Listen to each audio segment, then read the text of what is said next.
Hey everyone, and welcome to today's Explainer. We are diving into a really fascinating and honestly massive topic today.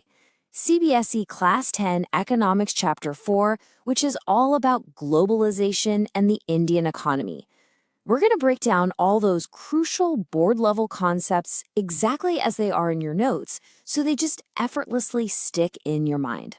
All right, let's jump right in. Okay, so here's our roadmap for today.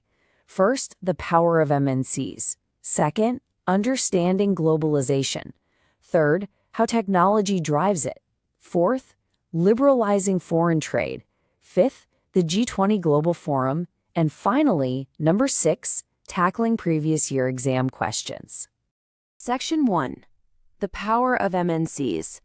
This is literally the foundation of the global economy. So you hear the term MNC all the time, right? It stands for multinational corporation. By definition, this is a company that owns or controls production in more than one country. You've got a headquarters in one nation, but they are directing factories in entirely different regions of the world. And why do they do this? Well, they set up where labor and resources are cheap. The ultimate goal is absolutely crucial here, to maximize profit and minimize cost. And you definitely know these giants. You interact with them every single day. We're talking about companies like Ford Motors, Cargill Foods, Apple, Google, and Samsung. When you run a search on Google or use your smartphone, you are directly engaging with a multinational corporation that has its operations spread all over the globe. Now, let's talk about the money that actually fuels these companies. There's a big difference between standard investment and foreign investment, or FDI. Investment is simply money spent to buy assets, things like buildings, machines, or equipment. But foreign investment, that is specifically the investment made by MNCs. So if Apple spends $1 billion building a new factory overseas, boom, that's foreign investment. Section 2. Understanding globalization. Now we zoom out from those individual companies to the massive macro process they create. Here is your textbook definition. Globalization is the process of rapid integration or interconnection between countries by greater foreign investment and foreign trade. You really want to lock in those 3 phrases for the exam: rapid integration, foreign investment, and foreign trade. That right there is the engine of our modern world. And MNCs are the actual engines making this happen. They drive this integration in 4 very specific ways. Number 1, they spread production across countries by setting up factories and offices. Number 2, they increase FDI by investing heavily in factories, machinery, and infrastructure. Number 3, they promote foreign trade. They're constantly importing raw materials and exporting finished goods. And number 4, they cause a massive transfer of technology and skills, moving goods, services, and investments all around the world. But, it isn't just about money and machines moving around. It's also heavily driven by migration. This is the movement of people from one country, locality, or place to another. And they are doing this in search of better income, a better life, better jobs, or better education. This human interconnection is just as vital as the corporate trade. Section 3.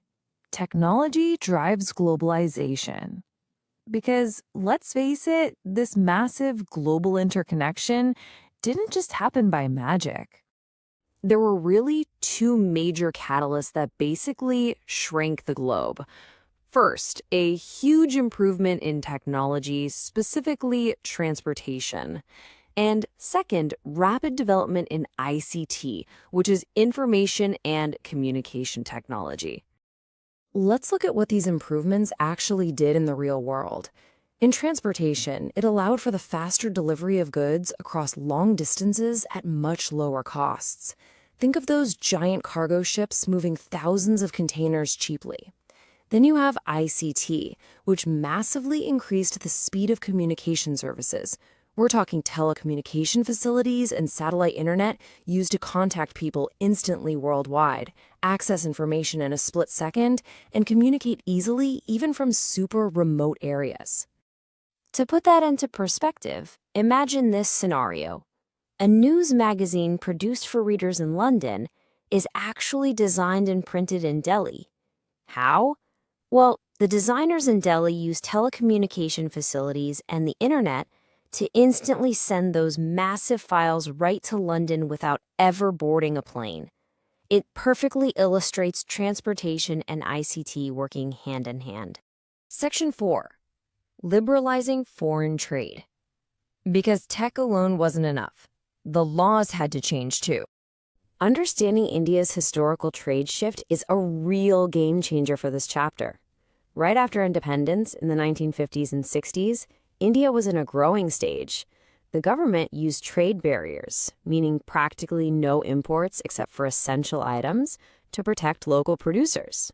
But fast forward to the 1990s, the mature stage. The government, supported by international organizations, decided Indian producers were finally ready to compete globally to improve their performance, so those barriers were removed. To really get this, you need to understand two key terms side by side. A trade barrier is a restriction set by the government, like a tax on imports. They use it to regulate foreign trade and decide exactly what types and quantities of goods are allowed in. Liberalization is the exact opposite. It is the complete removal of those barriers or restrictions set by the government.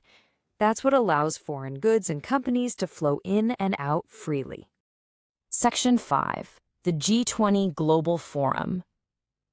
So, who's managing this hugely interconnected global economy? That brings us to the G20, or Group of 20. This is an international forum of the world's major economies.